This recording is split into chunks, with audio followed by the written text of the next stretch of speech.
Bonjour les amis de partout, soyez salués et vous êtes toujours les bienvenus ici, à condition de venir pour atteindre les mêmes objectifs que Dieu.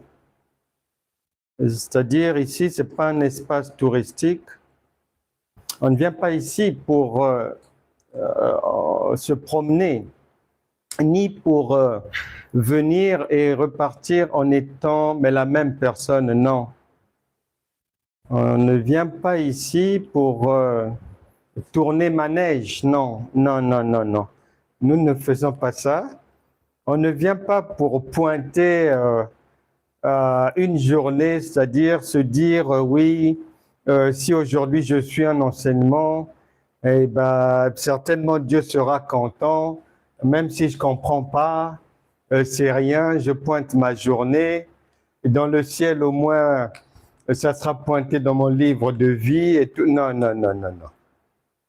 Le livre de vie est d'abord terrestre parce que la vie éternelle, c'est d'abord ici et maintenant. Donc, le décompte, c'est d'abord ici. Donc, tu dois venir ici avec des objectifs d'apprendre, de chercher à comprendre, de revérifier, faire une comparaison, un nettoyage dans ce que tu connais déjà, de chercher à grandir parce que l'une des premières malédictions chrétiennes, c'est de rester les mêmes personnes, faisant les mêmes choses, faisant les mêmes prières, ou restant dans les prières éternellement, tournant en rond, de semaine en semaine, d'année en année, faisant vraiment les mêmes choses. Tel programme de jeûne, tel programme de retraite spirituelle, tel programme de temps de jour de jeûne, tel programme d'intercession, tel programme de chasser les démons. Ainsi va la vie, mais ça n'a aucun sens parce que un enfant, il doit grandir. Et la parole faite chair, elle grandit. Tu as bien vu que même Jésus, quand il vient, lui, première parole faite chair, il commence comme toi et moi à la maternité, mais après, il grandit. 8 mois, 1 an, 2 ans, 12 ans, 20 ans, 25, 30, jusqu'à 33, et jusqu'aujourd'hui encore. Donc, il y a une évolution. Et la Bible dit dans Luc chapitre 2, verset 52, que en même temps, comme les enfants d'aujourd'hui, comme toi et moi, puisqu'on n'est pas resté âgé de 3 ans, ou 4 ans, ou 5 ans. Et de la même manière, la Bible dit que non seulement Jésus grandissait physiquement, comme toi, comme moi, mais il grandissait aussi en stature, en sagesse, en maturité. C'est pour cela qu'on cherche à comprendre Dieu pour tirer les bénéfices de notre nouvelle identité en Christ. Si vous êtes nouvellement identifiés comme étant des gens de la maison de Dieu, mais si ce n'est pas encore le cas, le vœu de notre cœur, c'est que en écoutant cet enseignement, cette parole, cette nourriture spirituelle que je te conseille de partager, invite les autres, partage, fais-les venir. On va tous se faire du bien. Et je crois que si tu avais encore des hésitations, des doutes, parce que dans ta famille, les chrétiens que tu vois, bon, il n'y a pas grand-chose. Mais les amis que tu as qui sont chrétiens, quand tu observes leur vie, tu te dis, bon, ça ne donne pas envie. Et donc, tu es là-bas comme un spectateur, mais de temps à autre, tu nous visites comme ça. Reste là, c'est bien, mais vaut mieux être là que te retrouver dans un bar ou un autre endroit où un danger peut arriver. Et le Saint-Esprit va te faire du bien. Il va te parler, te faire comprendre que non, si les gens de ta famille ont échoué dans la vie chrétienne, si tes amis ne comprennent pas Dieu, ben toi, tu ne seras pas comme ça parce que la vie, elle est individuelle et le salut, la guérison, la délivrance, bon sommeil, le repos, une vie sans larmes, tout ça là, c'est individuel, donc c'est ta portion d'aujourd'hui. Nous allons prendre un verset biblique, une écriture. Encore 30 secondes de partage. Allez-y, appelez les autres, entrez, entrez. On vous salue de partout et on va rentrer dans le cours niveau deuxième année 493, chapitre numéro 10, intitulé « La lettre ». Et c'est le cours numéro 1, intitulé « La lettre tue ». La lettre tue. La lettre tue. Et nous allons prendre donc une première écriture. C'est Jésus qui parle. Nous sommes dans l'évangile de Marc, chapitre 4. À partir du verset, on va prendre à partir du verset 11. 10. Marc, chapitre 4, verset 10. Quand il fut seul avec eux, ceux qui l'accompagnaient, ainsi que les 12 lui demandèrent ce que signifiaient les paraboles qu'il venait de raconter. Il leur dit, « Les secrets du royaume de Dieu vous ont été confiés, mais à ceux du dehors, tout est présenté au moyen de paraboles. » Les gens qui ont mis leur cerveau en location ou sous location, lorsqu'ils arrivent là, ils pensent que lorsqu'il est dit que les secrets du royaume de Dieu vous ont été confiés, mais à ceux du dehors, tout est présenté au moyen de paraboles. Ils pensent que c'est aux païens. Non, mais les païens, ils ne viennent pas écouter la parole de Dieu, mais ça ne les intéresse pas. On parle de croyants.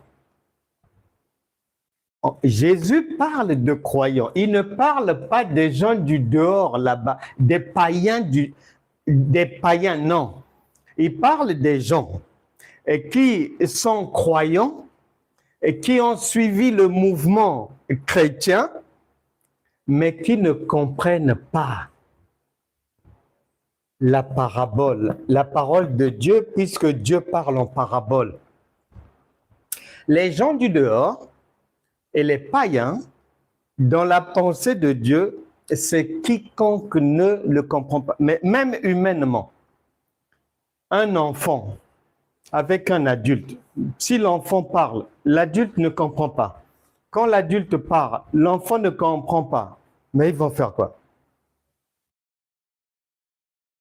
Ils vont faire quoi? Ils ne peuvent rien faire. En tout cas, c'est rapidement plié là. Il ne peut pas y avoir d'amitié. Non, non, non, non, rapidement. Lui parle en langue norvégienne. Lui parle en thaïlandais. Ils vont s'entendre comment? Lui parle en français de France. Un autre parle en français de l'éternité. Vous allez vous entendre comment? Et donc, Jésus est en train de spécifier que le mystère du royaume de Dieu, c'est-à-dire la compréhension des paraboles, est réservé, c'est-à-dire à ceux qui parviennent à comprendre.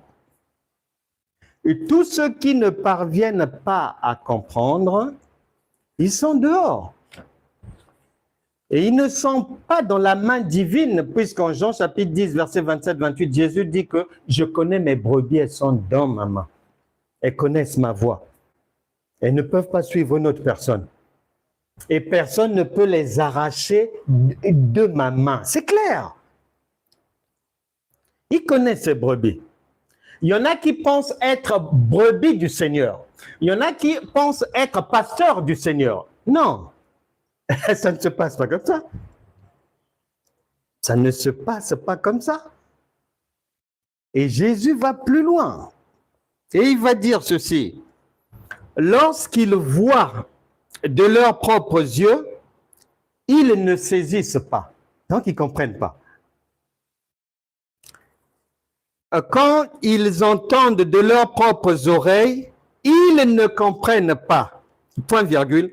De peur qu'ils reviennent à Dieu et reçoivent le pardon de leurs fautes. Dans la version Louis II, on va te dire que le Seigneur dit qu'il ne va pas leur permettre d'entendre ni de voir. Ils peuvent être là. Ils peuvent écouter la parole. Soit c'est bouché, ou soit le Saint-Esprit fait que ça rentre, ça sorte là. Raison pour laquelle, à un moment donné, Jésus enseigne quelque part, sa mère, la sœur Marie, accompagnée d'une camaraderie et des frères et sœurs de Jésus, arrive là où il enseigne. Et le protocole va dire à Jésus, mais il y a ta parenté qui est dehors là-bas, il y a ta maman, avec ta famille. Il dit, mais non, ma famille, mes frères et sœurs, ce sont les gens qui sont dedans ici, ce n'est pas les gens qui sont dehors là-bas. Parce que ceux du dehors ne comprennent pas son langage. Ils peuvent être de la famille. Ils peuvent être chrétiens, chrétiennes de longue date. Mais ils sont toujours dehors. Puisqu'ils ne comprennent pas. Et Dieu dit, il ne permettra pas à tout le monde d'avoir le privilège de le comprendre. Non. Il a dit à la femme étrangère syro-phénicienne que non, moi, le pain que j'ai ramené, c'est uniquement pour les enfants de la maison d'Israël. C'est-à-dire les gens avec lesquels je partage le même langage, les mêmes codes de vie, même respect de la nature, même amour du prochain. Mais tous ceux qui ne sont pas comme nous, les hypocrites, les haineux, haineuses, les ivrognes, les idolâtres, les paresseux, les paresseuses, les gens têtus, entêtés, les gens qui n'écoutent pas les conseils, les femmes qui connaissent déjà tout, tout ce monde-là, en réalité, sont dehors. Jésus dit, c'est seulement pour le cercle-là que les secrets sont dévoilés parce que vous pouvez comprendre. Mais là-bas, que ça soit ma mère de chair, mes frères, sœurs, tant qu'ils ne comprennent pas notre langage là, dites-leur de m'attendre à la maison. À la maison sont les choses terrestres. Ici, nous sommes dans des choses sérieuses célestes que eux ne peuvent pas comprendre. Dites à ma mère et à mes frères et sœurs d'aller m'attendre à la maison. Jusqu'aujourd'hui, beaucoup de gens sont concernés par ça. Beaucoup de gens sont concernés par ça. Et c'est pour cette raison que Jésus le dit. Pourquoi? Parce que pour le comprendre, il y a quand même des conditions. C'est-à-dire que la société pardonne tout à ce qu'on appelle enfants. Tu peux avoir même un diamant que tu as oublié comme ça avant d'aller au travail. Tu as laissé ta montre, ton diamant sur la table. Si l'enfant de 2-3 ans, voyant le bahut de la poubelle, a fait le nettoyage sur la table, l'enfant sans s'en rendre compte, là-bas, en tout cas, tu ne peux pas porter plainte à l'enfant. Même si ça t'avait coûté 100 000 euros, tu ne feras rien à l'enfant. Rien. Mais, s'il a 25 ans, 30 ans, ça ne va pas se passer de la même manière. Non, non, non, non. Il sera suspecté de détournement, d'objets de valeur, de vol. Il a pris ça pour aller vendre, pour aller s'acheter sa drogue. Et tu as pris ça pour vendre. Je ne peux pas croire. C'est pas la même chose. Un enfant pardonne tout. Jusqu'à la société a prévu un âge vers les 18 ans où on va maintenant commencer à lui demander des comptes sur sa conduite, sur ce qu'il connaît. On lui demande de faire les choses tout seul, en tant qu'indépendant et tout, parce qu'il a grandi. Et Jésus explique qu'ici, c'est pareil. Quand on est enfant, quand on est nouveau, je me souviens quand on était nouvellement converti, dès que tu as un problème, tu priais comme ça, avec les petites paroles que tu pouvais prononcer les premières prières et tout. Mais dans les semaines qui suivent, tu as l'impression que ta prière a été exaucée. 2 mois après, tu as un problème encore.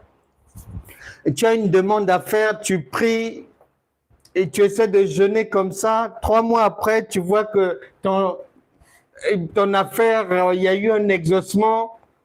Ça te donne du peps. Tu te dis, bon, il m'aime, il me connaît, il m'écoute. Je peux continuer à faire des demandes. Surtout que j'ai trouvé dans la Bible un verset qui dit « Demandez, on vous donnera ». Mais attention, c'est jusqu'à 18 ans. Hein. C'est jusqu'à 18 ans. Une fois que tu vas atteindre la majorité, tu deviens auto-entrepreneur. Tu deviens indépendant. Ta maman ne t'accompagnera pas au rendez-vous avec une fiancée. Non, les mamans ne font pas ça. Ta maman ne t'accompagnera pas dans un magasin ou bien quoi. Non, mais tu as 18 ans quand même, attends. Tu as 18 ans. Et ici, c'est expliqué de la même manière. Mais avec des paroles pleines de sagesse. Et la difficulté, mais consiste à comprendre la simplicité de ce que Dieu dit de la manière la plus simple aussi. Et la manière la plus simple a été montrée. Jésus, en Matthieu 16, 17, il dit qu'on me comprend par révélation. En Galates, chapitre 3, verset 23, on dit que la foi, c'est la révélation. En Éphésiens, chapitre 3, verset 3 à 5, on insiste encore que pour comprendre Dieu, pour comprendre le royaume de Dieu, c'est par révélation. Et cette révélation va te permettre d'être conscient qu'il y a un temps pour toute chose. Il y a un temps pour être enfant, mais il y a un temps pour passer à l'âge adulte. Si tu n'as pas ça, tu vas être un chrétien éternellement enfant, un pasteur, apôtre ou docteur éternellement dans la petite enfance, mais Et tu vois la personne, elle ne sait pas qu'elle est dans la petite enfance, elle ne sait pas que spirituellement, elle est dans un jardin d'enfants, mais la personne, des fois, tu la vois porter la veste d'un enfant de 18 ans. Mais on voit bien que ça ne va pas. On voit que ça ne va pas. Et tu dis que tu enseignes. Et tu enseignes quelque chose que de ce qu'on entend de toi, on se rend compte que non. Et ce que tu dis là, tu ne maîtrises pas la chose. Tu ne connais pas. Tu bricoles. Mais comme Jésus nous a prévenu qu'il y aura des aveugles qui vont conduire les aveugles et les gens ne comprennent rien. Nous devons faire attention. Si Dieu dit A, son A ne se changera jamais en un B que tu as fabriqué. Jamais. Impossible. Impossible. Et il dit quoi? Il dit en 2 Corinthiens chapitre 3 verset 6. Il dit que sa parole, il dit 2 Corinthiens chapitre 3 verset 6. 2 Corinthiens chapitre 3 verset 6. 2 Corinthiens chapitre 3 verset 6. Il dit, verset 6. C'est lui qui nous a rendus capables d'être les serviteurs d'une nouvelle alliance qui ne dépend pas de la loi avec ses commandements écrits, mais de l'esprit. Car la loi, avec ses commandements écrits, inflige la mort. L'esprit, lui, communique la vie. Ça, c'est le semeur. Et lui, second, lui, il dit que la loi qui est la lettre tue, mais que c'est l'esprit, c'est-à-dire la compréhension authentique de ce que Dieu dit, que tu ne peux comprendre que par révélation et que doit te donner le Saint-Esprit, c'est cette compréhension-là qui va mettre la joie dans ta vie et te permettre de réussir, de guérir, de sortir des difficultés. Si Dieu dit, la lettre, les versets bibliques, les Écritures, si tu prends ça brut comme ça et tu mets en pratique, tu vas mourir. C'est écrit noir sur blanc, c'est en français de France, hein? C'est pas en français de l'éternité, c'est en français de France. Donc, très facile à comprendre.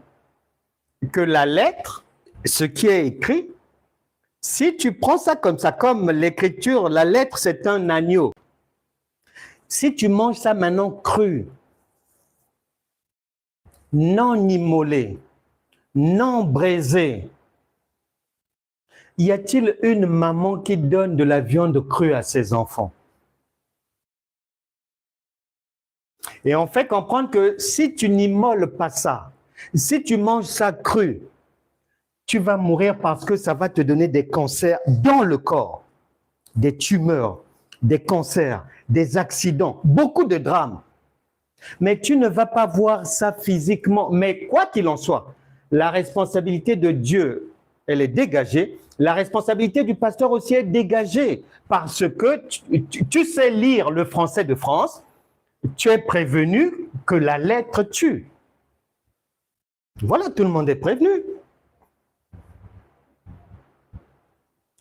Et lorsqu'on ne comprend pas ça, parce que la Bible dit que nous sondons les Écritures. On les sonde parce qu'on pense que en elles, il y a la vie. Donc, on sonde pour comprendre, pour avoir la vie, c'est-à-dire que l'Écriture puisse résoudre les problèmes de la vie. C'est pour ça que nous sondons les Écritures. Mais, malheureusement, ou heureusement, parce que Dieu a ses saisons, on se rend compte que depuis 30, 40 ans, les gens n'ont pas vraiment sondé les Écritures. Les gens sont au bord du rivage, parlant des mêmes choses, parlant des prières, faisant les mêmes traversées, les mêmes programmes de jeûne. Le dimanche, tout le monde affiche. Oh non, nous ferons notre culte de célébration. Là-bas, une culte d'adoration suprême.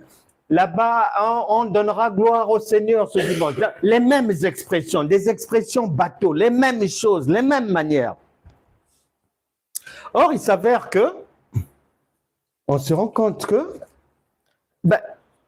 toutes les richesses qui sont ici sont inexplorées pratiquement. Les gens ne rentrent pas dans les profondeurs. C'est pour ça qu'ils ne peuvent pas avoir les meilleurs produits du pays. Et comme on ne va pas dans les profondeurs, lorsqu'on fait ce que tout le monde fait, tout le monde a les mêmes programmes, lorsque tout le monde connaît les mêmes petites choses, ça va donner ceci. Beaucoup d'adversité, beaucoup de critiques. Là, on critique là-bas. Là-bas, on critique là-bas. Là-bas, on dit, nous, on sait mieux faire ceci. Donc, quand les gens sont au même endroit, faisant les mêmes choses, avec les mêmes petites connaissances de l'école primaire, ce sont des guerres, ce sont des luttes. Elle veut montrer quoi? Lui, il se prend pour qui? Ceci, cela. Mais ceux qui vont dans les profondeurs, comme les profondeurs de la connaissance de Dieu, comme les eaux profondes, tout le monde ne peut pas y arriver. Eh bien, ceux qui vont dans les eaux profondes, mais c'est eux qui font la pêche miraculeuse. Mais tous les poissons sont là-bas. Les poissons ne sont pas là où il y a tout le monde. De toute manière, si tu ramasses quelque chose là où il y a tout le monde, je te promets, ça n'a pas de valeur. Ça n'a pas de valeur. C'est presque de la pacotille. Bref,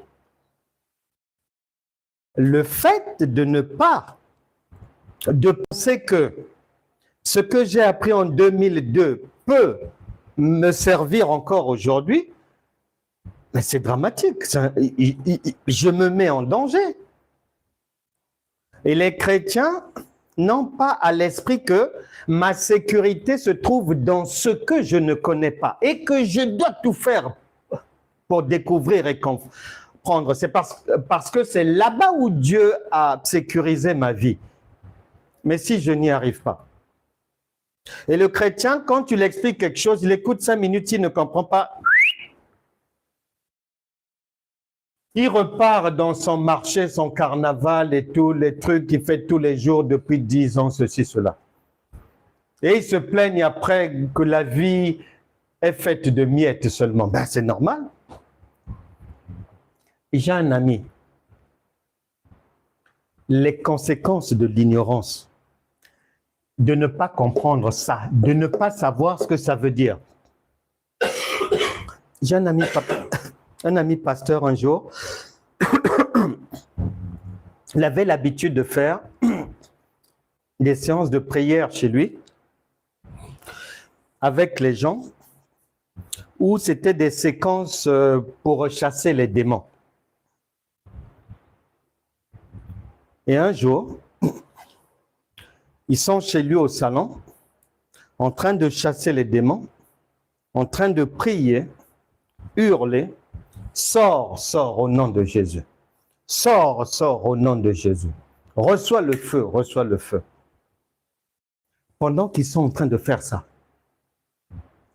dans l'une des chambres, l'enfant de 2 ans, en jouant là-bas, a ouvert la fenêtre pendant un bon moment. pendant qu'ils étaient en train de chasser les démons au nom de Jésus, chanter au nom de Jésus, l'enfant était mort en bas de l'immeuble. Il est passé par la fenêtre. La question, vous faites des choses, dit-on, agréables à Dieu. Vous chantez pour Dieu. Vous chassez, soi-disant la Bible vous a dit chasser les démons au nom de Jésus. Vous le faites. En retour, vous récoltez la mort. C'est à partir de ce drame-là, malheureusement, que l'ami pasteur s'est remis en question. Et même ce qu'il comprenait des Écritures, il a remis ça sur la table. Parce qu'il n'arrivait pas à comprendre. Je fais l'œuvre de Dieu. J'aide les gens. On a un programme pour aider les gens à chasser les démons et tout. Et en retour, on perd un enfant. C'est ça. Raison pour laquelle il est dit que même les païens disent « Nul n'est censé ignorer la loi ». Dans n'importe quel pays du monde, quand tu arrives, c'est-à-dire que de toi-même tu sais, il faut que rapidement, que je puisse savoir où est-ce que je peux aller. La monnaie, c'est quoi? Je peux communiquer comment? C'est-à-dire, toi, personne ne va t'apprendre ça. C'est en l'homme. Le fait de rejeter l'ignorance. Ce n'est pas quelqu'un qui va te dire, toi-même. Un enfant, quand il grandit, il n'a pas besoin que, c'est-à-dire sa maman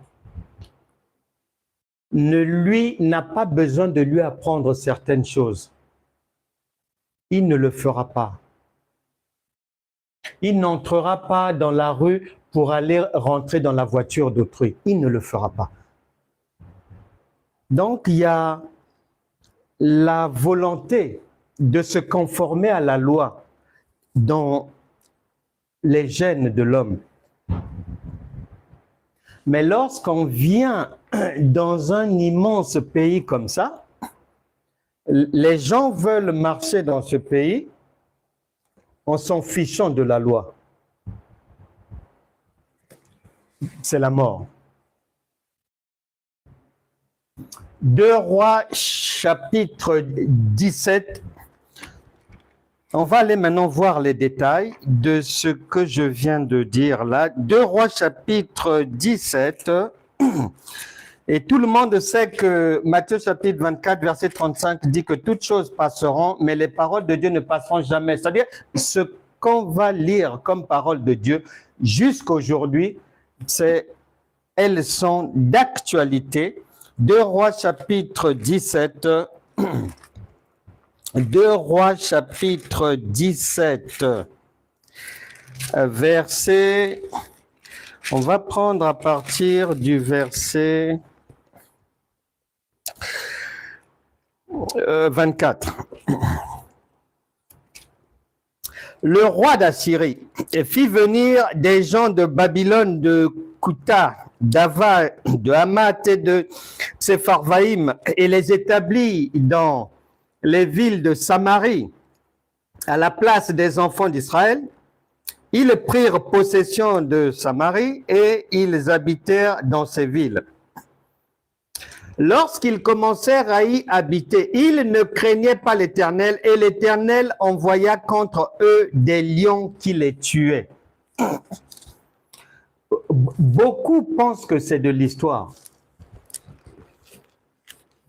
Beaucoup pensent que ça ne s'adresse pas à eux, en violation totale de la loi. Luc chapitre 20, verset 38. Dieu n'est pas le Dieu des morts, mais des vivants. Matthieu chapitre 32, verset 32. Dieu n'est pas le Dieu des morts, mais des vivants. C'est répété. Matthieu chapitre 24, verset 35. Toutes les paroles peuvent passer, mais ça ne passera jamais. Maintenant, si dans nos cercles chrétiens, dans les églises, à droite, à gauche, on n'en parle pas, mais les vies des gens sont en danger. Tu vois bien, on parle des lions ici. Maintenant, les gens, quand ils lisent, ils pensent que c'est le lion roi du cinéma. Non, c'est pas le cinéma. Non, on n'est pas dans le cinéma ici. On est dans le véritable. Et il est dit quoi? On dit au roi d'Assyrie, les nations que tu as transportées et établies dans les villes de Samarie ne connaissent pas la manière de servir le Dieu du pays. Les nations. Nous venons des nations. Nous sommes les gens des nations. On nous introduit dans le pays, dans le royaume. Mais ici, on dit, on ne connaît pas la manière de servir. Regarde, au verset 24, lorsqu'ils commencèrent à y habiter, ils ne craignaient pas l'Éternel et l'Éternel. Tu ne peux pas craindre Dieu dans la mesure où tu ne comprends pas son langage. C'est impossible. Tu te mens à toi-même. Tu crois que tu crains Dieu, mais Dieu ne te voit même pas. Mais c'est là où les gens se trompent. Et ici, tu liras jusqu'au verset 41. En résumé, on dit, ceux qui viennent dans le pays, qui ne comprennent pas les lois du pays, comment le royaume fonctionne, le langage de Dieu. On envoie les lions pour dévorer leur vie.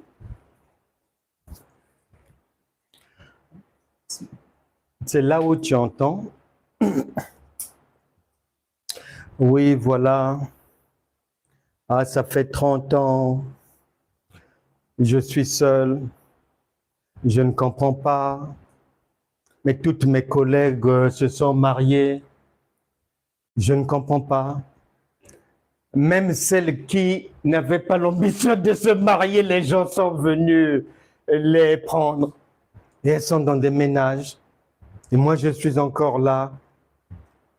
Quand c'est comme ça, il y aura une sœur gentille. Elle-même, elle est en échec dans la vie chrétienne. Elle vient te dire, oh, ma sœur, tu respires. Dieu te donne le souffle de vie chaque matin. Tu as un travail. Tu as ton salut. Tu es sauvé. Même si tu n'es pas marié. Même si tu n'as pas d'enfant. Tu es déjà dans la vie éternelle, c'est assuré pour toi. Ne t'occupe pas des mariages d'ici. Mais nous autres là, on a mieux qu'un homme. On est marié avec le Seigneur Jésus. Tu peux trouver mieux que Jésus comme mari? Des égarés qui s'auto-encouragent sur de fausses bases, avec des versets bibliques sortis de leur contexte, éloignés de la volonté de Dieu pour chacune d'elles. Nous devons marcher en faisant attention à ce que Dieu dit quand même. On doit prêter attention. Mais sinon, ça se paye cash. Et 2 Rois chapitre 17, verset 41, il est dit ceci. Il faut bien écouter ce qu'on y dit. Ces nations, donc nous d'aujourd'hui, craignaient l'Éternel et servaient leurs images. Ah, ces nations craignaient l'Éternel et servaient leurs images. Donc, un pied dans Jésus, un pied dans les ancêtres, un pied en Christ un pied dans l'idolâtrie.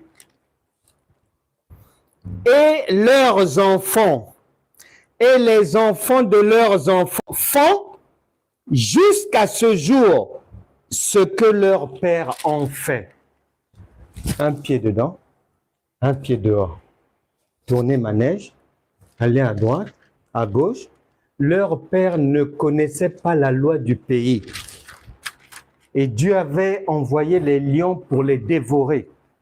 Les enfants et les petits-enfants aussi, ils font la même chose, ce qui veut dire que Dieu continuera à les dévorer, à envoyer les lions dévorer la vie parce qu'ils ne comprennent pas.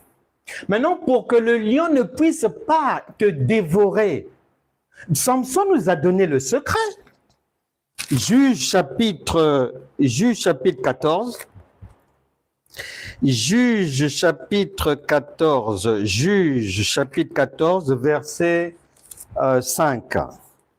Samson descendit avec son père et sa mère à Timna. Lorsqu'ils arrivèrent aux vignes de Timna, voici un jeune lion rugissant. Ah!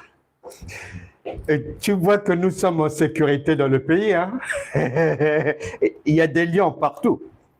Mais les chrétiens ne les voient pas. Mais ils sont partout. Un jeune lion rugissant. On n'a pas dit un lion. Et qui a déjà bien mangé, dévoré, il est là-bas au... Non, il rugit, donc il cherche une proie. Rugissant, 20 à 50. L'Esprit de l'Éternel saisit Samson et sans avoir rien à la main, Samson déchira le lion comme on déchire un chevreau. Il ne dit point à son père et à sa mère ce qu'il avait fait. Il descendit et parla à la femme et elle lui plut. Quelque temps après, il se rendit à nouveau à Timna pour la prendre et se détourna pour voir le cadavre du lion. Et voici, il y avait un essaim d'abeilles et du miel dans le corps du lion. Il prit entre ses mains le miel dont il mangea pendant la route. Et lorsqu'il fut arrivé près de son père et de sa mère, il leur en donna et ils en mangèrent. Mais il ne leur dit pas qu'il avait pris ce miel dans le corps du lion. Bien-aimés dans le Seigneur, nous avons souvent balancé ce verset biblique. Nous entrons dans Canaan, qu'on va rentrer dans le pays où coule le lait et le miel. Et c'est ce que Deutéronome, chapitre 27, nous avait promis. Deutéronome, chapitre 27, verset 3.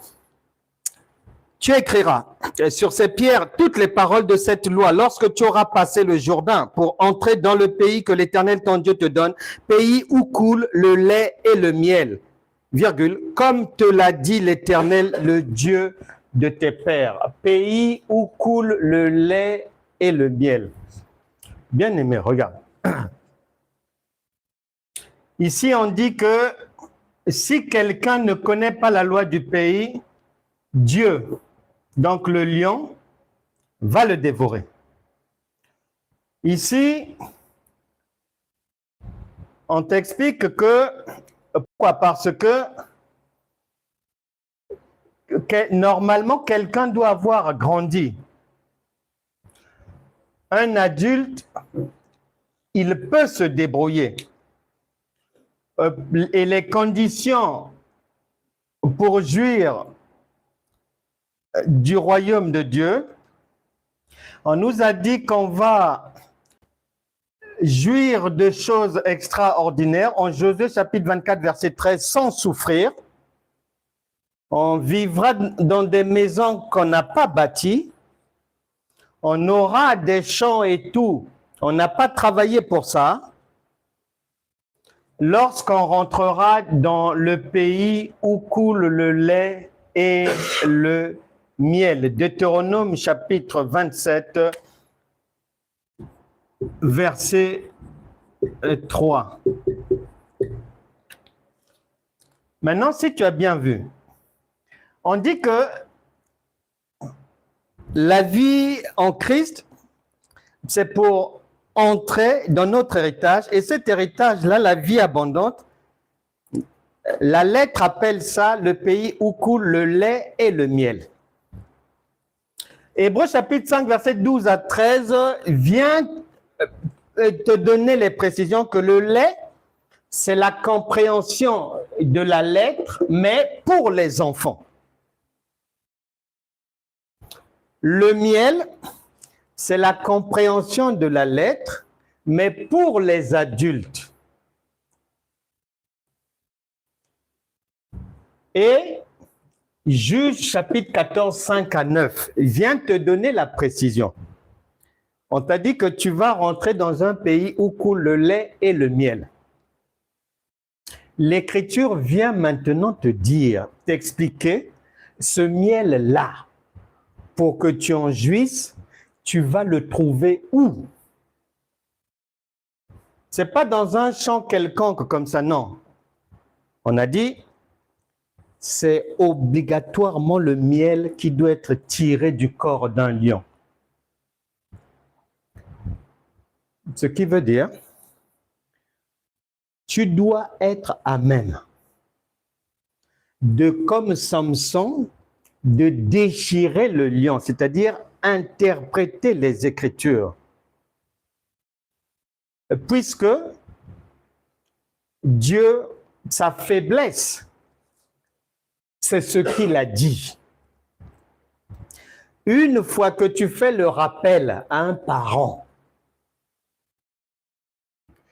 que papa, c'est toi-même qui m'avais dit que 2 semaines avant Noël, que je te rappelle et que j'aille chez le concessionnaire commander la voiture. C'est toi qui me l'as dit. Comme il avait déjà dit, il ne peut pas revenir sur ce qu'il a dit. Que ton oui soit oui, que ton non soit non. Et ici, on a dit que la condition pour jouir de cette vie abondante, un pays où coule le lait et le miel, où tu ne souffriras pas, là où les autres vont souffrir, toi, l'Écriture va toujours t'aider par la révélation divine, te donner les bons songes, les bons conseils, les bons tuyaux, les bonnes solutions aux problèmes et tout. Tu ne seras pas malade, à condition d'être à même de comprendre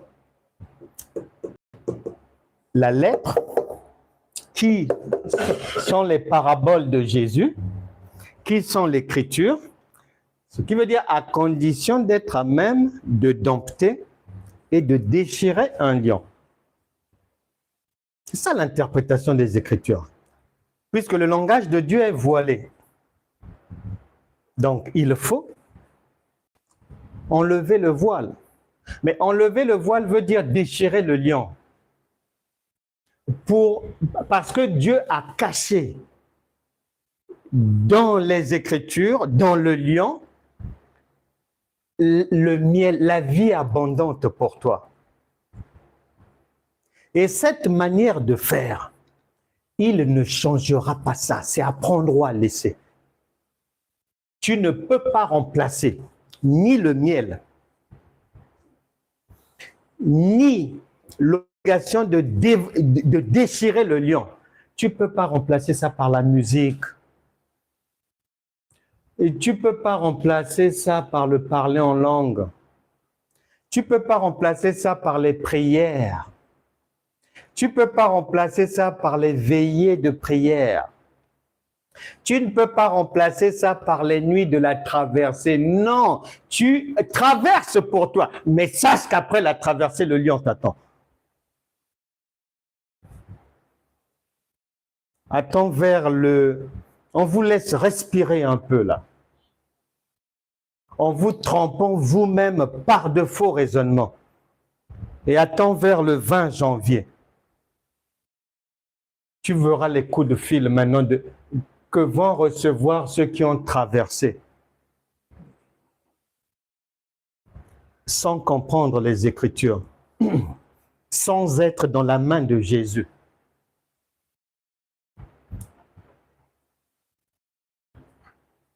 Sans être à même de trouver du miel. Ils ont traversé. Ils ne savent pas que quand ils traversent là, derrière le mur, 2026, il y a des lions aussi qui sont déjà positionnés là, qui gardent le pays. Il y a une frontière. Un jeune ne remplace pas ça. C'est bien expliqué là. C'est pas écrit pour les rats. Et il y a, en cas d'absence de miel, tu n'as pas l'explication de l'écriture. Tu n'as pas l'interprétation. Tu n'as pas la révélation de l'écriture. Donc, ça veut dire que tu ne peux même pas affronter un lion. C'est-à-dire, tout lion qui va te croiser, tu finis dans l'estomac. Regarde les conséquences. Amos 3. La Bible déclare, mon peuple périt faute de connaissance. On accuse à tout va le diable pour rien. Il n'y est pour rien. Ah, j'ai bien aimé, j'ai entendu, c'était qui? Voilà, j'ai entendu un homme politique, ça m'a fait rigoler. C'est un document de quelques années, après les années 2010, mais je ne sais pas quelle année, et j'ai regardé comme ça, il disait, je vais vous dire la vérité.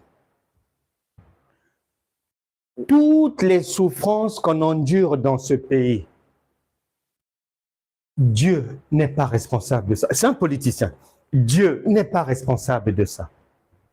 Mais le diable aussi n'est pas responsable de ça. Ah bon?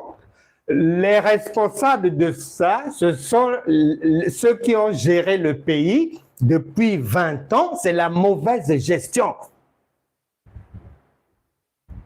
Il a dit donc, ni Dieu, ni le diable. Donc, ce sont les individus qui ont fait du n'importe quoi. Et ici, c'est pareil. Mais les gens ont pris l'habitude, mais les boucs émissaires, c'est facile, hein? Ils ne comprennent rien à la parole. Comme ils ne comprennent rien, mais il veut aller toucher des endroits où il y a le lion. Allez, le lion commence à dévorer. Tel drame, tel accident, ceci, cela. Dès le premier drame. Allô, pasteur, oui. Ah, vraiment? Non, j'appelle juste pour demander un soutien en prière. Mais qu'est-ce qu'il y a? Ah non, vraiment, ça va mal. Tout le monde est maintenant malade à la maison et au travail là-bas. On m'accuse même d'avoir volé maintenant du matériel et tout. Ah! Ah, mais ce n'est pas le diable qui t'a localisé. Si, pasteur, je crois que oui, le diable est derrière moi. Soutenez-moi, pardon, en prière, pasteur, s'il vous plaît. Non, il n'y a pas de problème, on va, avec madame, on va dès ce soir mettre les genoux au sol et puis entrer dans un combat spirituel. Ici, là, on ne dit pas ça. Ici, on ne dit pas ça. Ici, on dit, Amos chapitre 3, versets 3 à 4, deux hommes, c'est-à-dire toi et Dieu, marchent-ils ensemble sans en être convenus? Le lion rugit, mais tu vois, ils sont partout, hein? Ils sont partout, ils ont quadrillé, tout le secteur est quadrillé. Les chrétiens ne les voient pas, mais ils sont omniprésents, ils sont là. Et toute erreur. Le lion rugit-il dans la forêt sans avoir une proie? Proie veut dire, c'est-à-dire, si tu ne connais pas, tu es la proie. C'est ce que ça veut dire. Et ce n'est pas du cinéma. Le lionceau pousse-t-il des cris du fond de sa tanière sans avoir fait une capture? Beaucoup de chrétiens sont des captures.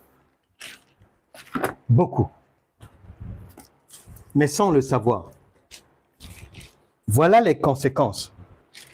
Lorsque quelqu'un veut marcher avec Dieu qui est un lion, il prévient la personne, attention, moi, avec moi, on marche par l'esprit, pas par la chair. Et il y a des conséquences. Si tu ne comprends pas mon langage, tu finis dans un estomac. Hébreux chapitre 12, verset 29. Hébreux chapitre 12, verset 29. Hébreux 12, 29. Ça nous dit quoi? Ça nous dit, car notre Dieu est aussi un feu dévorant. Donc un lion, puisque celui qui dévore, c'est le lion. C'est toujours là. Omniprésent. Proverbe chapitre 19, verset 12. Proverbe chapitre 19, verset 12. J'aime bien parce qu'on est suffisamment averti. Suffisamment. Donc, quand les chrétiens, quand le drame arrive et que les gens vont chialer et tout, aller se mettre à genoux en prière, prière de supplication, de ceci, cela, personne n'écoute ça. Non, personne. Proverbe 19, 12. Proverbe 19, 12. Il est dit ceci, les conséquences. L'on n'est pas à même d'avoir du miel. Proverbe 19, 12. La colère du roi est comme le rugissement d'un lion. Tout est cadenassé, hein? La colère du roi, donc de Dieu, on répète encore, est comme le rugissement d'un lion. Et les gens sont toujours là. Ah non, nous on est dans la miséricorde. Ah non. Même si t'en fais du mal, ah c'est pas grave, Dieu pardonne. Ici on dit que Dieu lui-même ne pardonne pas tout le temps. Ici on dit que, attention, un lion ne connaît pas la miséricorde. C'est l'agneau qui connaît la miséricorde.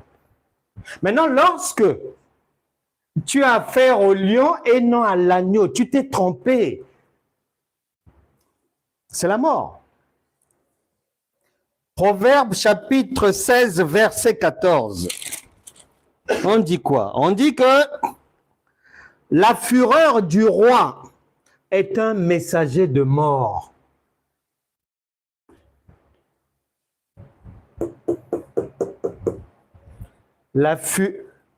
Proverbe 19 dit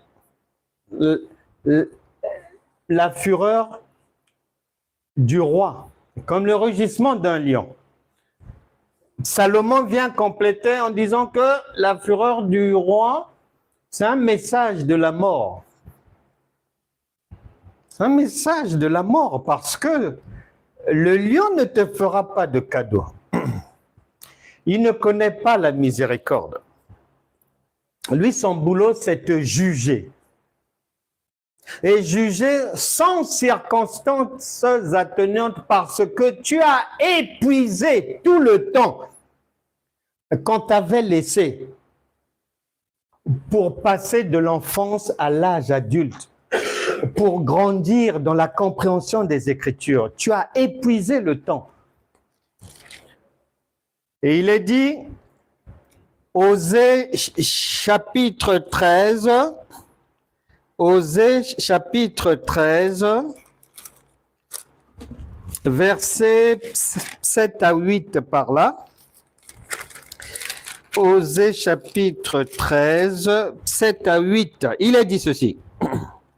Je serai pour eux comme un lion. C'est partout, hein? Et les gens pensent donc, ah non, c'est Roi Lion du cinéma, ceci, cela, oh, Dieu est amour et tout. Ici, on dit que Dieu est un lion. Je serai pour eux comme un lion, comme une panthère, virgule. Je les épillerai sur la route. Il regarde. Toutes les danses que les gens font, les ceci, cela, les veillées, les sauter, au nom de Jésus. Le verbe, c'est épier. C'est-à-dire bien... Il faut voir les docteurs, quand le timing qui précède l'assaut du lion. C'est calme. Et il regarde, il épie attentivement. C'est ça. Et on dit, je les attaquerai comme une ours à qui l'on a enlevé ses enfants. Et je déchirerai l'enveloppe de leur cœur. Et c'est la mort. Il est dit, la lettre tue. C'est-à-dire, si tu ne comprends pas ça, on va te laisser un temps pour grandir, pour apprendre. Dépasser ce temps-là, tu rentres dans une zone rouge. Et là, les drames de la vie vont commencer. C'est pour ça que beaucoup de pasteurs meurent. Parce que lorsque tu n'es pas électricien et que tu rejoins les électriciens sur un chantier, je crois que quand la sirène de l'ambulance va sonner, ça sera toi. Hein? Ça sera toi. Parce que tu vas t'électrocuter.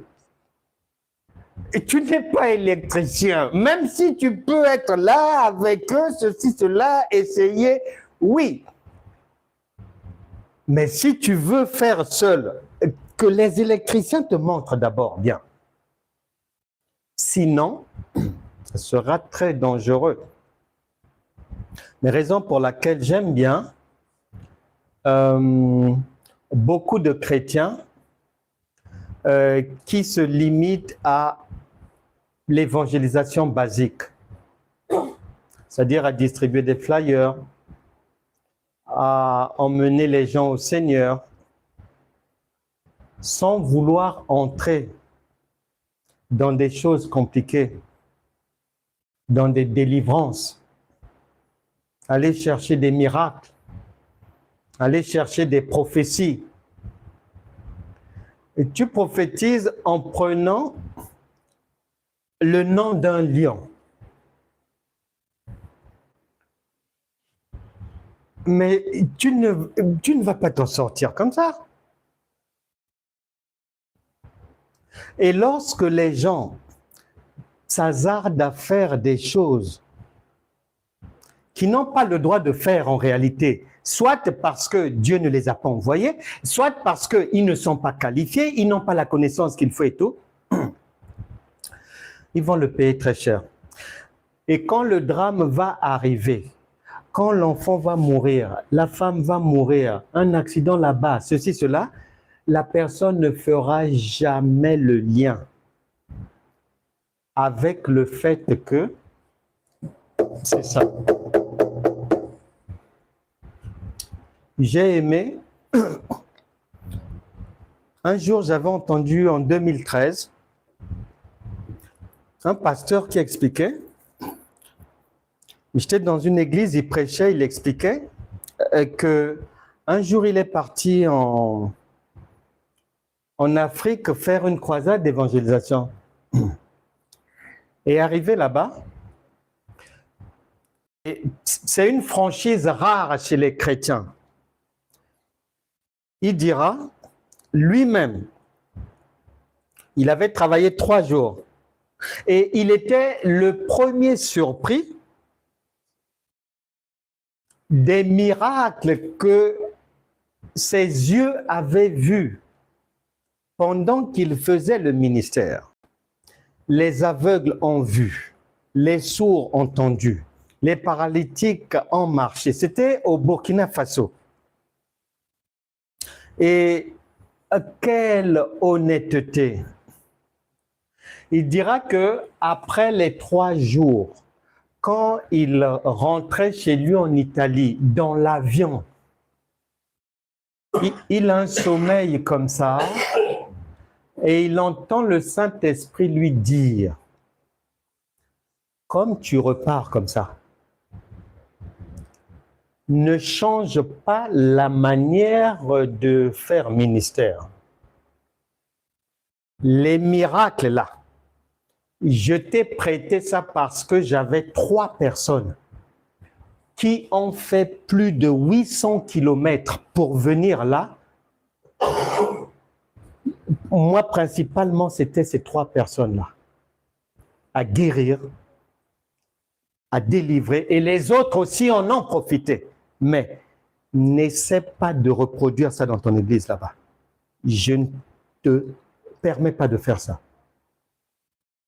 Une honnêteté rare chez les chrétiens. Il a dit non, Dieu lui a dit. C'est moi qui l'ai fait ponctuellement. Parce que je ciblais des gens à aider, qui sont venus de très loin. Ne tente pas de transformer ton ministère maintenant en un ministère de délivrance, de miracles, ceci, cela. J'étais étonné de sa franchise. C'était en 2013. C'est rare chez les chrétiens. Donc, si Dieu lui a dit ça, c'est par rapport à ça. Tu ne peux pas aller toucher ce que tu ne connais pas. Au zoo, il y a des lions au zoo. Mais lesquels peuvent s'approcher comme ça des lions? Mais seuls sont les dompteurs. Ce sont les seuls. Mais tu peux te promener ailleurs, à l'entrée du zoo et tout, dire aux gens, venez si vous voulez voir les fauves, ils sont là-bas. Tu peux orienter les gens. Mais ce n'est pas toi qui va les nourrir, qui va ouvrir la cage, qui va faire l'entretien. Non, tu n'en as pas les qualifications. Et ici, depuis la Genèse, on dit lion, lion, lion, lion, lion, jusqu'à Hébreu là-bas, lion, lion, jusqu'à chez Pierre là-bas. Mais comme Jésus a dit des aveugles, ils voient, c'est comme s'ils ne voient pas.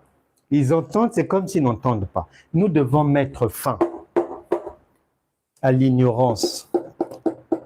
Ça tue. Dieu a prévu, 1 Corinthiens chapitre 13, verset 11. Lorsque j'étais enfant, je faisais comme un enfant, je parlais comme un enfant, je raisonnais comme un enfant. Mais après, quand je deviens adulte, j'abandonne tout ce qui est de l'enfant. C'est-à-dire, c'est un cheminement à suivre obligatoirement. Mais que ça soit dans la chair physique, mais que ça soit à l'école de la société, mais que ça soit là où tu travailles, tu dois avoir des promotions. Il y a un plan de carrière. Et après 20 ans, tu n'es pas au niveau où tu étais à l'arrivée, mais non. Ici aussi, c'est pareil. Ici aussi, c'est pareil. Mais quand les gens font les mêmes choses qu'en 2012, sommes en 2015, 13 ans, ça ne va pas. Là, l'absence de la capacité de quelqu'un d'aller prendre le miel, puisqu'on nous a promis le pays où coule le lait et le miel. Or, le miel, il faut être à même d'aller déchirer le lion. Parce que Dieu a caché le miel là-bas. Ce n'est pas le miel du supermarché. Non, ça c'est petit.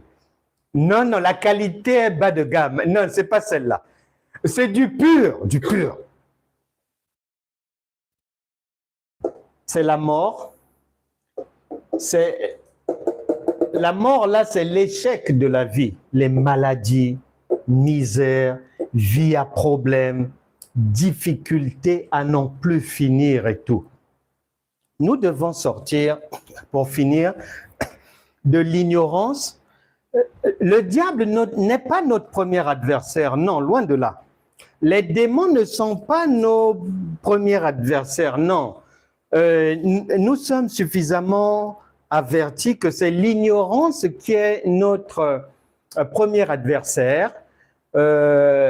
Deuxièmement, notre propre caractère peut être aussi notre deuxième adversaire, et ainsi de suite.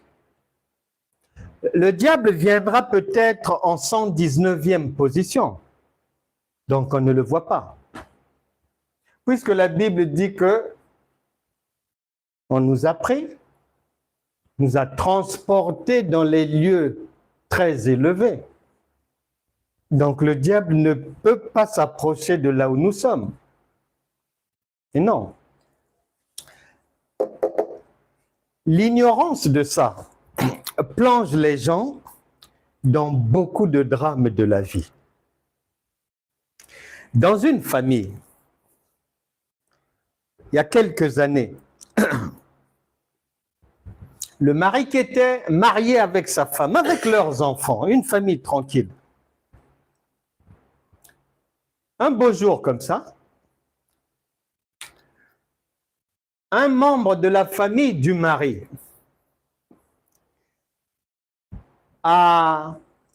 c'est-à-dire il a fait l'avocat du mari, voilà. Et ce membre avocat du mari est un pasteur. Il a fait l'avocat du mari en quoi faisant? En venant plaider la cause du mari auprès de sa femme, que voilà, belle-sœur, on a trouvé quelque chose dans les Écritures. Vous avez trouvé quoi?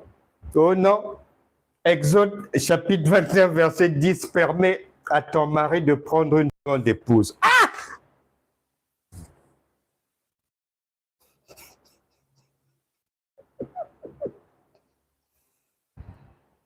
Sur la base de la parole de Dieu,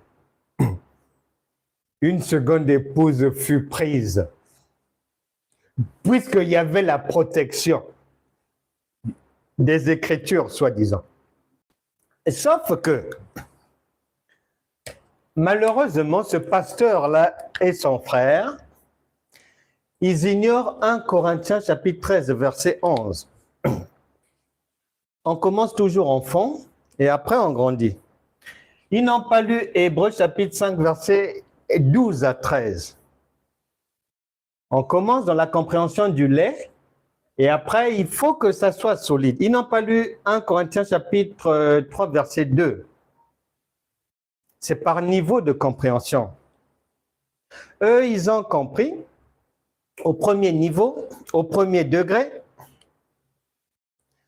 Ils ont marché avec 100 conseillers, un seul verset, non soutenu ailleurs.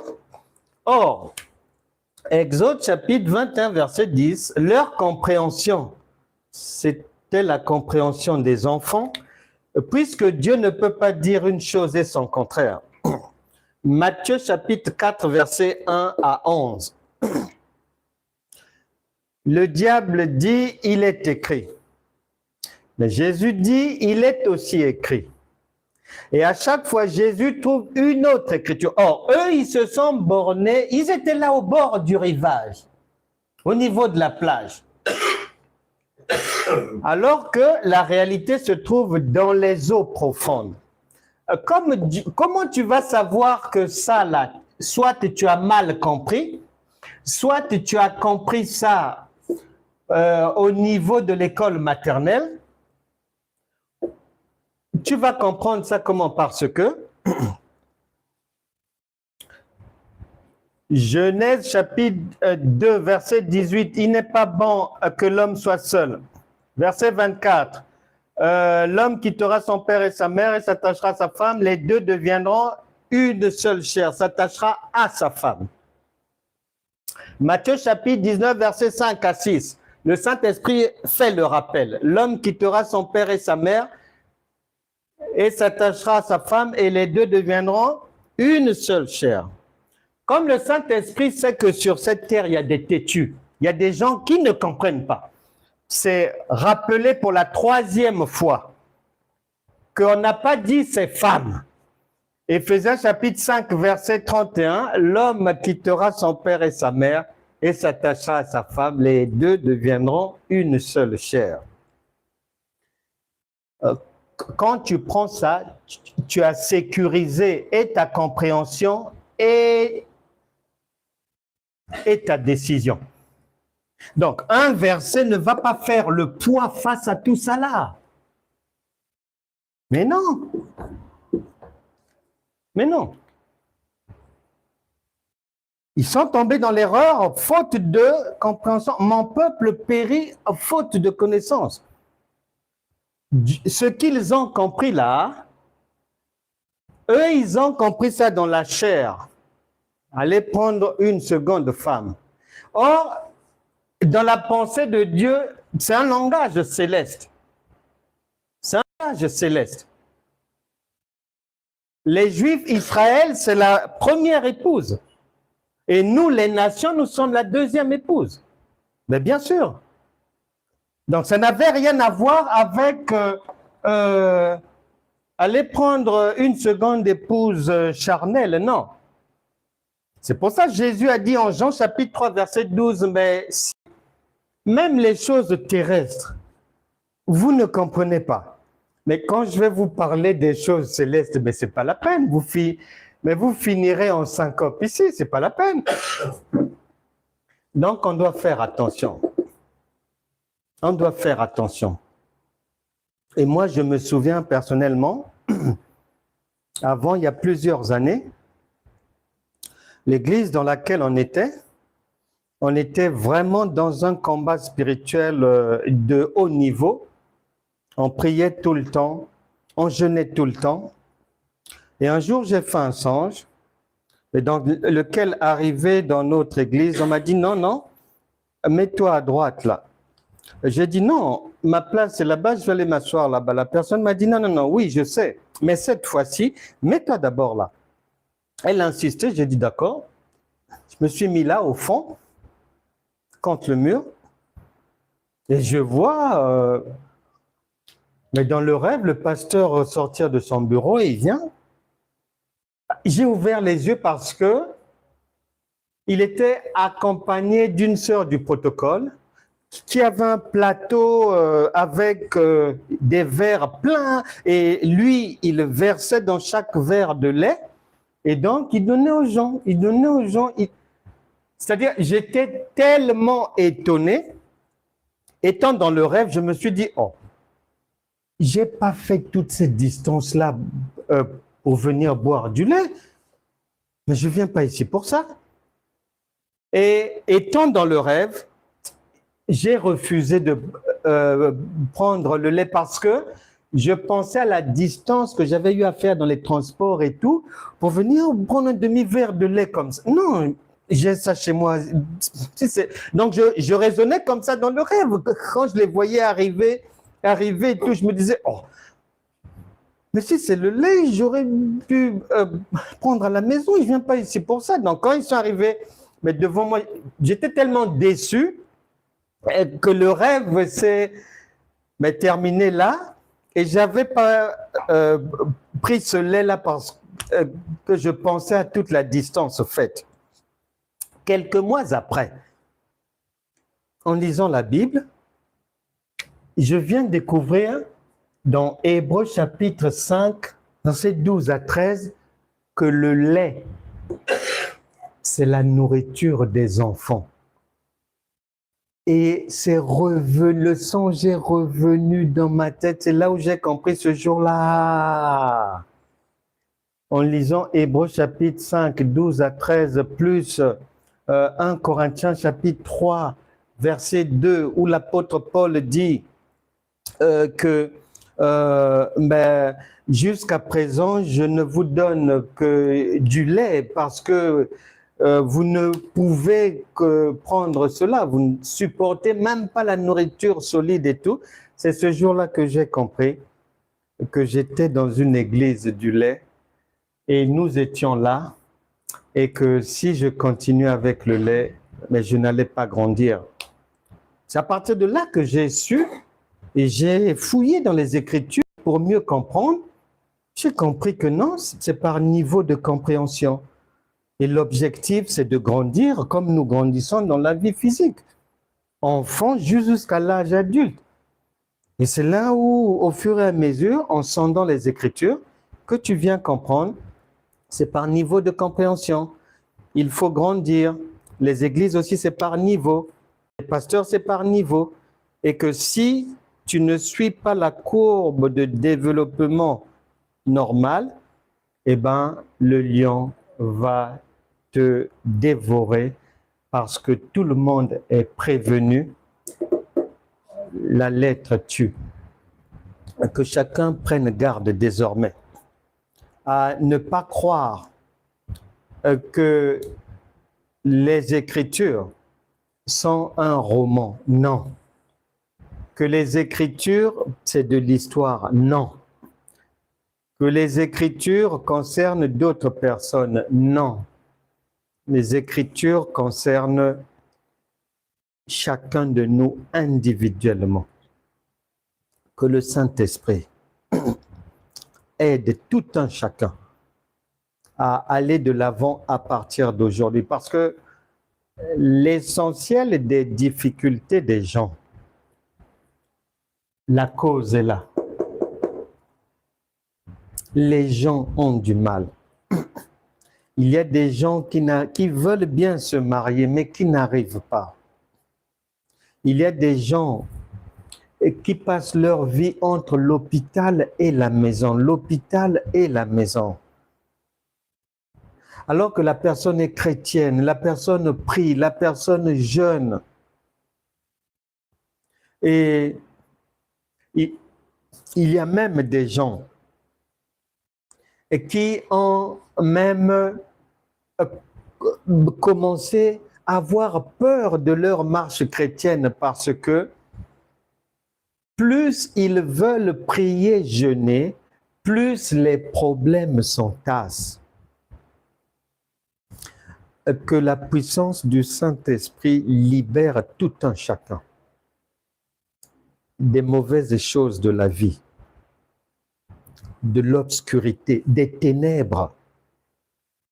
Toi qui es encore au lait, toi dont la compréhension des Écritures est encore du niveau du lait, et toi qui marches encore dans la lettre, que la grâce de Dieu te permette à partir d'aujourd'hui d'aller vers la nourriture solide, d'aller vers la compréhension de la parole de Dieu, de rechercher ce qui est révélé, d'être à même d'immoler l'agneau par ta compréhension des Écritures.